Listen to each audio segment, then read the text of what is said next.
When you go to a gym, there are only one out of two main reasons why people are there. The first reason is because they want to look better, hopefully to get girls, and the second reason is because they just got out of a breakup and they're going through a villain arc right now. Hopefully you're watching this video for the first reason. But either way, this full guide will have everything you'll need to know to achieve an attractive aesthetic physique similar to Hollywood celebrities. Having an aesthetic and attractive physique will help you become more confident, you'll feel good about yourself every day, people will treat you better, and you'll finally receive more compliments.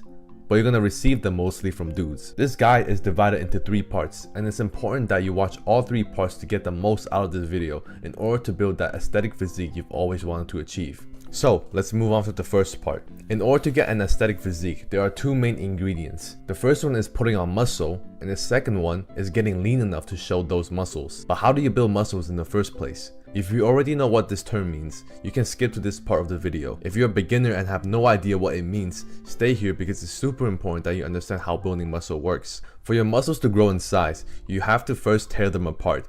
Not literally. You need to put them under stress that physically challenges your body, like lifting heavy weights for the first time. This will create micro tears in your muscles. Your immune system will then respond by repairing these tears, which makes them bigger and stronger. But if you think that by just doing 100 push-ups for the next 90 days will get you a chest like Captain America, then you're wrong. Let's say that you can already comfortably do 100 push-ups. At this point, if you continue to do 100 push-ups every day, your muscles will not grow. Since your body is already used to doing 100 push-ups and you're not putting enough stress on the muscle, so there's no reason for the muscle to go bigger and stronger. However, this is where progressive overload comes into play. Progressive overload is the most important factor when it comes to muscle building. It's the bread and butter for muscle growth. Progressive overload is basically increasing the difficulty and intensity of each workout so that your muscles are always under greater stress than before, which causes them to grow. For example, next time you're doing 100 push-ups, you can wear a 10-pound weighted vest to make them more challenging. Once 10 pounds becomes easy,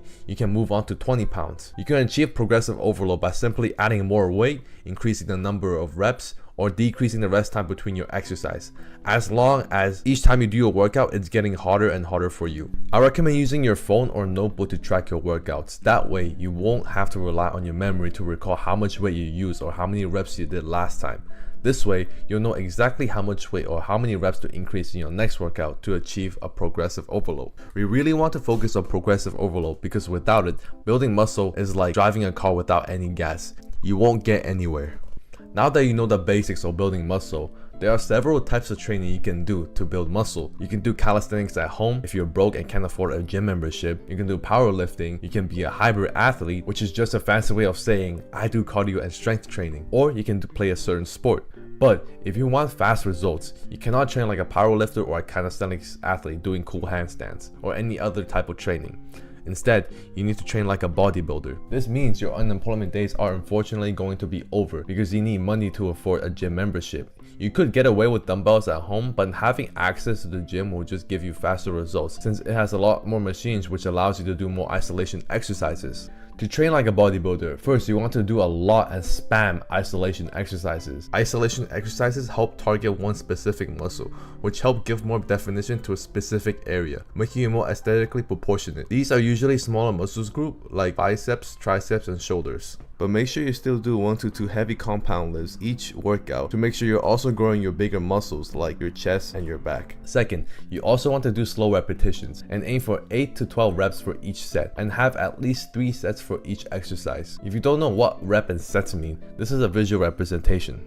Third, you want to develop a mind-muscle connection when you do each exercise. It's a way to help you activate your isolated muscles so you'll actually grow that part of the muscle. For example, when you do bicep curls, try to feel your biceps contracting and feel your biceps really working. But you may come across these calisthenics athletes online with nice physiques and they will convince you that you could achieve that physique by only doing calisthenics and working out at home. However, the truth is that they probably did some form of bodybuilding as well to get that type of physique. I've personally tried to only doing calisthenics and believe the people who say you only need to do compound movements to get bigger. While I did get stronger, I still looked a little skinny fat. My arms and shoulders were super underdeveloped and I looked really disproportionate because I ignored doing isolation. I also wanted the ego boost of being that guy who only does big heavy compounds. So please, don't ignore isolations and don't be like me. But I'm not telling you can't do other sports, powerlift or calisthenics. If you truly enjoy a certain type of training, you could mix it in with bodybuilding. But if you just want fast results, then training like a bodybuilder is the most optimal way, and doing other sports will just slow down your progress. Now that you know that you need to train like a bodybuilder, the next step is to know which parts of your body you should prioritize for muscle growth in order to achieve an aesthetic physique. But let's ask ourselves this question: what makes an aesthetic body that most girls find attractive? You may think that having abs will be on the S tier, but I think having the V taper goes into the #1 position. A V taper is where our body is shaped like a Dorito. In life, all humans really want are money, clout, and a smaller waist. Having a V-taper physique widens your shoulder and gives the illusion of a smaller waist, which makes us more attractive. To build a V-taper, you need to prioritize exercise to target the back and the shoulders. To build a bigger back, you can do weighted pull-ups or lat pull-down for a wider back, and add in a version of a rowing movement to build a thicker back. Having broader shoulders can make a difference like night and day, so it's also important that we prioritize shoulders. You can do overhead presses as the main compound movement, and for isolation exercises, I personally like to spam lateral raises to target the side delt, and also spam dumbbell rear delt rows that target the rear delts. Moving on to the A tier is having a big chest. It is like a shield that a woman can lay on and feel safe. Focus on building the upper chest since it connects to your shoulders and it helps you look more aesthetically proportionate. For upper chest, there are some variations you can do. I personally like doing incline dumbbell presses, but you should do the one that you feel the most mind to muscle connection with. Moving on, B tier are abs. And I don't think I have to explain why abs are attractive. It's just universal. In the past, you'll probably try to speedrun getting abs by doing 100 sit-ups a day for 2 weeks, but only to realize they're still covered in a layer of fat. The thing is, abs only appear when you are lean enough and you get to a low body fat percentage. A person can have visible abs without doing any ab workouts their whole life simply because they're skinny. The saying that goes, abs are made in the kitchen, is definitely true. But you still can get well-defined abs to make them pop more by doing a certain amount of ab workouts. I like doing hanging knee raises and leg raises as I really feel the burn the most. For you, you just have to experiment with different ab workouts and go with the one where you feel the most burn and the ones you personally enjoy. Moving on to C tier, we have big arms. As I've said earlier, I trusted the people who said all you need to do are compound lifts and you'll get big. But I just ended up having small arms and a disproportionate body. So target the bicep and triceps and the forearms for bigger arms. There are just too many kinds of exercises that target the forearm, biceps, and triceps, and you can really get overwhelming. But just choose the one you like and you feel the most mind muscle connection to. Lastly, make sure you train your legs. You don't want to look like Gru from Despicable Me. Having that little bit of that X-shaped body can also help you more look proportionate and aesthetic. For legs, I like to do squats and leg extensions to target my quads, sumo deadlifts and hamstring curls to target my hamstrings, and also calf raises to help further balance my legs. But in the end, we want to equally hit all body parts to make sure we look as proportionate as possible. Also, make sure you're doing the correct form for each exercise, so you're actually activating the correct muscle and also minimizing any potential injuries. Please don't skip these steps, because it only takes less than a minute to search out what's the correct form for a bench press, so there's actually no excuse to not doing it. Now you know what exercises to add to your routine and which muscles to prioritize for an aesthetic physique. It is still not enough. There is still a specific weight you need to be working out. Now, there is this great debate in the fitness community of whether or not you should train till failure or leave 1 to 2 reps from failure. Failure means doing reps over and over again until you physically can't do another one. But if we look at this famous influencer, Sam Select, he's clearly huge and big. However, Jeff Nippert, a really famous science-based lifter, analyzed his workouts and found that Sam takes his sets close to 96% failure. And remember about progressive overload? You need to tear those muscles apart so your body can grow bigger ones. And by taking your sets to failure to the point you can't lift the weight anymore, it will 100% guarantee that you're micro tearing your muscles and will ensure that your muscles will grow bigger. We want to be taking our sets to the point where we can't even lift the weight anymore, to the point where we get a little dizzy and start seeing stars. Building muscles should be painful and hard. You will not get anywhere if you train till mild discomfort. By training to failure every time, you'll just naturally achieve progressive overload without even having to track your workouts. I know guys who don't even track their workouts at all. They just show up to the gym and do whatever they feel like, and they still look huge. I've noticed that when they work out, they're gritting their teeth and grunting heavily on every rep, pushing themselves to failure. Meanwhile, I'm here working out like I'm just here to have fun and tracking my workouts on a notebook looking like a nerd. So, it is super crucial and super important that we train hard and we take our sets to failure. Another thing you should be aware of while lifting is to focus on the eccentric part of the lift. For example, when you're bench pressing, the eccentric part is when you're moving the bar down to your chest. not the pushing up part. We want to make the eccentric part slower, around 2 to 3 seconds long, because the eccentric phase is where the most muscle is built according to science. So we want to press with more speed and aggression, but lower the weight slowly. Now you know how to do your exercises. The next step is to plan your workout routine. You want to do a total of 10 to 15 sets per workout. As for which exercises you should do first, it's better to do your heavy compound lifts first, then move on to isolation later, because compound lifts like the bench press, pull-up, squat target bigger muscle groups and require more energy to perform. And if you're doing them last, you won't have the energy left by the end of the workout. As for what workout routine you should do, there are tons of workout splits you can choose from. That's the upper-lower split, push-pull legs, bro split, or the one where you do whatever you feel like doing. The key is to find one that works for your lifestyle and the one you find enjoyable. If you're a busy person, then push-pull legs probably won't work for you, and you might have to go with the upper-lower split. Moral of the story is that you have to experiment and find one that you like and can stick to it consistently. There are tons of routine you can find online. Try one and adjust them as needed. But here are just some examples you can try. But keep in mind, people online will try to convince you that a certain routine like the bro split is not optimal, or like training a muscle 1 time per week is not optimal, or they say this or that exercise is not optimal because science says so. This itself can be really frustrating. But I know some people who only train 1 muscle a week and still look aesthetic and big. So how do they do it?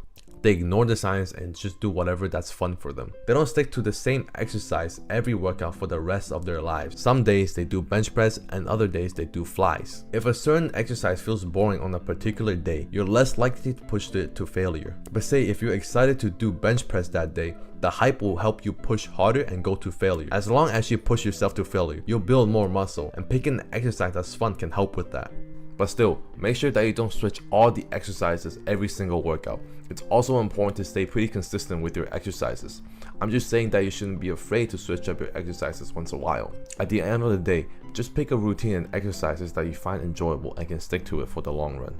Now, let's move on to the next part. Here, we're going to be covering diet. After you've just finished making a workout plan for yourself, the next step is to go to a bathroom and look at yourself in the mirror. You need to know which one of these starting points you are at right now. Are you fat, skinny, or skinny fat? So you can know if you should bulk or cut. If you have visible abs and look like a Minecraft skeleton and can be drawn in less than 5 seconds on a piece of paper, your starting point is skinny and you need to bulk. This means eating in a calorie surplus. How much calories should you eat? Well, you need to first figure out your maintenance calories by going on an online calculator and putting your information down. Once you have your maintenance calories, eat 500 more calories each day and aim to gain 1 pound each week. If you're gaining too much weight, decrease the calories. If you're gaining too little, increase the calories. You can use an app to track your calories for more accuracy, but just know that tracking calories can be mentally draining and can take up time in your day. But I recommend it if you want to get faster results. Now, if you got big love handles and your belly looks like a melted ice cream, and when you look down naked, you can't see your pee-pee, then your starting point is fat. You need to cut. This means eating in a caloric deficit. Aim to lose 1 pound per week and eat no less than 500 calories from your maintenance. Because if you eat any less than that, you will lose fat faster, but you will lose more muscle at the same time. We want to preserve as much muscle as possible. Also, try to incorporate more cardio because they burn more calories than weightlifting, which can help with your cut. Now, if you can't really see your abs, you've got skinny arms, you look skinny with a shirt on, but look fat with one off, unfortunately, you've got the worst starting point, which is skinny fat. When people are skinny fat, they don't know whether or not they should cut or bulk. But let me give you the answer that will save you years of time. Bulk. Please bulk. Once you finish bulking, just cut. When I started out as skinny fat, I didn't want to go through the uncomfortable phase of looking chubby on a bulk, so I trusted Greg Doucette and did a thing called main gaining, where I ate and maintenance calories and just prayed every night that I would gain muscle and lose fat at the same time. But the result of that is that I wasted more than a year in the gym. I did get stronger, but I looked almost the same. If you're skinny fat and scared to gain too much fat, eat around 200 to 300 more calories. You will gain some fat in the process, and it's inevitable. In life, we always need to go through the phase we don't want to go through in order to get what we want. Once you bulked up to around 15 to 30 pounds, then it's time to cut and get lean so you can reveal those muscles, which means eating 500 calories below your maintenance. Now, as for your diet, please stay away from junk food and just eat healthy. Junk food just brings in too many health problems. This means you have to eat more whole foods like meat, veggies, fruits, and potatoes. I like to use the 1 ingredient rule. If you go to a grocery store and pick up a potato, it's just made from a potato. If you pick up a cereal box, it's made with 50 different ingredients. So eat more of the potato. Eat more foods that are made from 1 ingredient. For your macros, the formula that most people use is to eat 1 gram of protein per pound of body weight. 20 to 30% of your calories coming from fats to make sure your hormones and your PP still work, and fill in the rest of the calories with carbs. However, if you're overweight and weigh 300 pounds, eating 300 grams of protein a day won't make your bank account very happy. So, if you're really overweight, eat around 100 to 150 grams of protein. Next, make sure you don't get caught up with trying multiple different diets other people are preaching over online. Do carnivore, do keto, do OMAD, do vegan. This can be really overwhelming and make you jump from diet to diet and make building your aesthetic body more complicated and frustrating. Just make sure you're getting enough protein and fats, and make sure it's a diet you can stick to for the rest of your life.